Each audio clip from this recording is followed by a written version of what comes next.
తంబలపల్లి నియోజకవర్గం బి కొత్తకోట సమీపంలోని గట్టు గ్రామ పంచాయతీ గట్ల వద్ద ఏర్పాటైన రిషివాటిక గురుకులం పాఠశాలలో ఫీజు చెల్లించలేదంటూ ఉపాధ్యాయుడి పైశాచికంతో కంటిచూపు కోల్పోయిన లక్కిరెడ్డిపల్లి మండలం కోనంపేట గ్రామ పంచాయతీ కలాడివాండ్లపల్లికి చెందిన కొండా శేషాద్రి రెడ్డి అనే విద్యార్థి గత మాసంలో కంటిచూపు కోల్పోయిన తల్లిదండ్రుల సమక్షంలో విచారణ చేపట్టారు.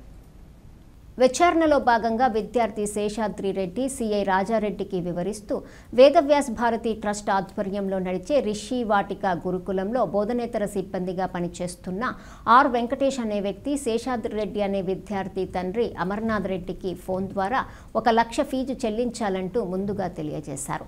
2 రోజులు ఆలస్యం అవ్వడంతో విద్యార్థి శేషాద్రి రెడ్డిపై వెంకటేష్ అనే సిబ్బంది తన పైశాచికత్వాన్ని ప్రదర్శిస్తూ రాయితో విద్యార్థిపై బలంగా కొట్టడంతో ఒక్కసారిగా కన్నుపై పడి కన్ను నుండి రక్తస్రావమైనట్లు తెలిపారు.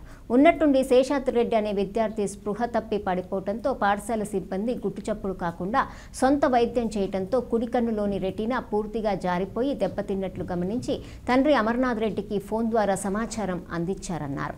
హుటాహుటిన తిరుపతికి అరవింద్ ఆసుపత్రికి తరలించిన శేషాద్రి రెడ్డికి అక్కడ వైద్యులు పరీక్షల అనంతరం కంటికి ఆపరేషన్ చేయించారన్నారు. అక్కడి నుండి విద్యార్థి శేషాద్రి రెడ్డిని స్వగ్రామైన లక్కిరెడ్డిపల్లి మండలం కోనంపేట గ్రామము కాలాడివాళ్లపల్లెకు తీసుకొచ్చామన్నారు. నా కొడుకు శేషాద్రి రెడ్డి ఋషివాటిక గురుకులంలో గత 3 సంవత్సరాల నుంచి విద్యను అభ్యసిస్తున్నాడు. అది బి కొత్తకోట గ్రామం గట్టు పంచాయతీలో ఉంటుంది స్కూలు. అది వచ్చేసి ఒక ట్రస్ట్ తరఫున మేము నడుపుతున్నామని చెప్పేసి మాకు వాళ్ళు మోసం చేసి దానికి ఇవి అనుమతులు ఉన్నాయా లేవా అనే విషయం కూడా మాకు చెప్పకుండా వాళ్ళు జాయిన్ చేసుకున్నారు. జాయిన్ చేసుకునేటప్పుడు ఇదంతా ట్రస్ట్ నుంచి నడుస్తుంది, దీనికి సంబంధించి ఫీజులు అలాంటివి ఏమీ మాకు అంత క్లారిటీగా కట్టాలి అనే విషయం ఏం చెప్పలేదు. కానీ మేము ఆ ఫీజులు అయితే 1 సంవత్సరం 70,000, 1 సంవత్సరం 70,000, ఈ సంవత్సరం వచ్చేసరికి వాళ్ళు కమర్షియల్ అయిపోయారు. 1,00,000 రూపాయలు కంపల్సరీ కట్టాలి ప్రతి పేరెంట్ అని చెప్పేసి ఒక సర్క్యులర్ మాదిరి మాకు అనౌన్స్ చేశారు విషయం. ఓకే, మేము చెల్లిస్తాము అని చెప్పినా కొంచెం లేట్ అయిందన్న ఉద్దేశంతో మా పిల్లాడికి సెప్టెంబర్ 7వ తారీఖు ఆదివారం ఉదయం 10 గంటల సమయంలో వెంకటేష్ అనే వ్యక్తి రాయితో దాడి చేయగా నా కుమారుడి కుడికన్ను నుంచి ధారాళంగా రక్తం కారుతూ కొంత భాగం అక్కడ పడిపోయితే అప్పుడు భయపడి నాకు ఫోన్ చేసి ఇన్ఫామ్ చేశారు. ఇన్ఫామ్ చేసిన వెంటనే నేను హాస్పిటల్కు తీసుకొచ్చారు. హాస్పిటల్లో నేను ట్రీట్మెంట్ అంతా చేయించుకున్న తర్వాత డాక్టర్ గారు వచ్చి ఏందయ్యా ఇది, వాళ్ళు చెప్పిన విషయం ఏంటంటే ఆడుకుంటుంటూ పడ్డాడు, చిన్నపిల్లలు కొట్టింటే తగిలింది అనే కారణాలు చెప్పారు. మేము డాక్టర్ గారు వచ్చేసి ఏందయ్యా చిన్నపిల్లలు కొడితే ఆప్టిక్ నర్వ్ దెబ్బతినే అంత ఇది కాదు కదా, కన్ను అయితే ఈ విధంగా పగిలిపోయింది, లోపల ఆప్టిక్ నర్వ్ మెదడుకి కంటికి మధ్యలో ఉండే నర్వుగానే కట్ అయిపోయింది ఆ గాయం దెబ్బకి, ఆ రాయి దెబ్బకి.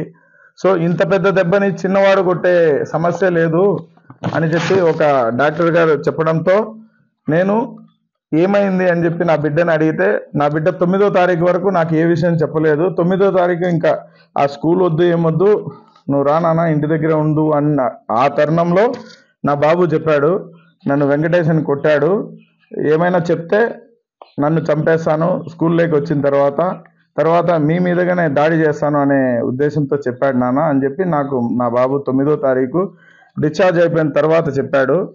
ఇంకా దాని తర్వాత నేను 10వ తారీఖు వెళ్ళి వాళ్ళని అడగ్గా వాళ్ళు ఏం చెప్తున్నారు, మీకెందుకు చెప్పాలరా, మీరు ఎవర్రా అనే విధంగా వాళ్ళు క్వశ్చన్ చేస్తున్నారు. సరే ఏం జరిగింది అంటే మేము చెప్పము, మేము స్కూల్కి సెలవు ఇచ్చేస్తాం అంటే ఎప్పుడూ సెలవులు ఇవ్వని స్కూల్కి 320 రోజులు వాళ్ళ దగ్గర పెట్టుకుంటారు మా పిల్లోళ్ళని. పర్మిషన్ లేని స్కూళ్ళల్లో 320 రోజులు పర్మిషన్ లేకుండా నెల రోజులు సెలవులు. అలాంటి తరుణంలో మేము కొత్తకోట పోలీస్ స్టేషన్లో మా కంప్లైంట్ కానీ 2 గంటలకు మేము వెళ్ళి ప్రతి అంశాన్ని వాళ్ళు ఆ స్కూల్ మేనేజ్మెంట్ ఇదిని మమ్మల్ని అంతా అక్కడ నిర్బంధించి ఇది చేసి పెట్టారు. ఫైనల్గా అక్కడున్న స్టేషన్లో కొంతమంది స్టేషన్ స్టాఫ్ తాగి మమ్మల్ని రెచ్చగొట్టే ప్రయత్నం చేశారు. మేము రెచ్చిపోతే మా మీద రివర్స్ కేసు పెట్టి యాజమాన్యాన్ని కాపాడాలనే ఉద్దేశంతో కొత్తకోట పోలీసులంతా పనిచేశారు ఆ రోజు. అది అయిపోయిన తర్వాత మేము గౌరవ ఎస్పీ గారిని ఫోన్లో మాట్లాడడం జరిగింది.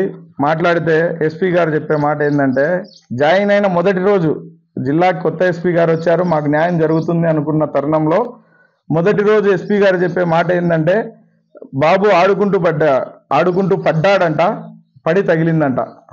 పడితే ఎక్కడెక్కడ తగులుతాయని అంటే మా కేసు విషయంలో ఎస్పీ గారే జడ్జి అయిపోయారు. అన్ని ఆయనే డిసైడ్ చేస్తున్నారు.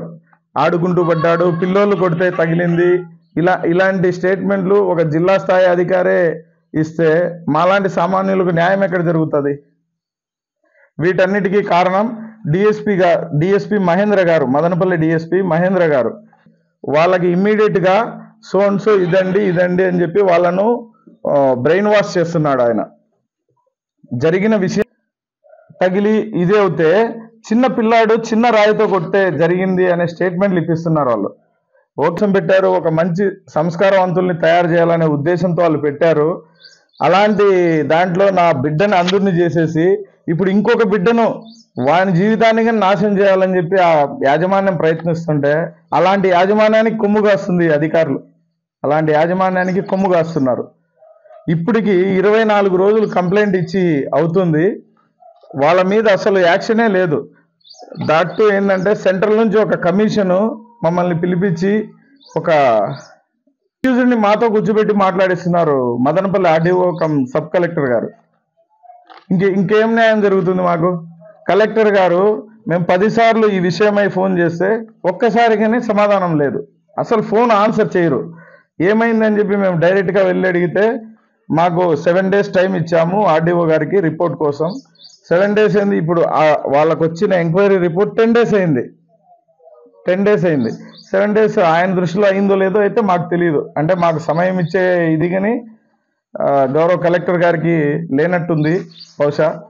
ఓకే, ఎనీవేస్ వీళ్ళంతా కలిసి నా బిడ్డకు జరిగిన అన్యాయాన్ని నేను ప్రశ్నించడానికి పోతే, నేను అడగడానికి వెళ్తే దానికి నాకు వచ్చిన వీళ్ళంతా వీళ్ళు ఏం చేస్తారంటే డొనేషన్స్ అంటారు, రన్నింగ్ ఫ్రమ్ మై పాకెట్స్.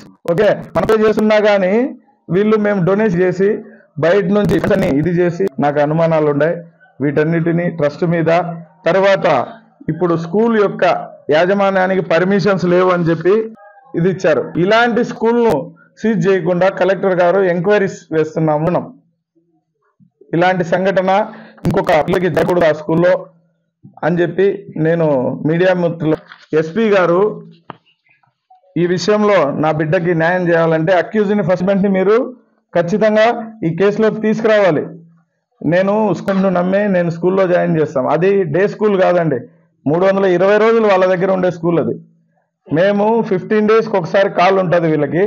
ఆ కాల్ జరుగుతుందో ఆ పిల్లోడు ఎవడైనా ఒక పిల్లోడు టార్గెట్ చేసి వాళ్ళు కొట్టింటారు కదండి, ఆ కొట్టిన పిల్లోడి కాల్స్ వాళ్ళన్నీ వింటారండి. ఎవ్రీ మినిట్ 15 daysకి ఒకసారి 20 minutes కాల్ ఉంటుంది. ఆ కాల్లో తల్లిదండ్రులతో పిల్లోడు ఏం చెప్పి ఏదైనా అపశృతి జరిగినప్పుడు ఆ టైంలో ఇది చేసే ఆ కాల్ అన్ని వినడం వీళ్ళకు అదొక జైల్లాగా అయిపోయిందండి.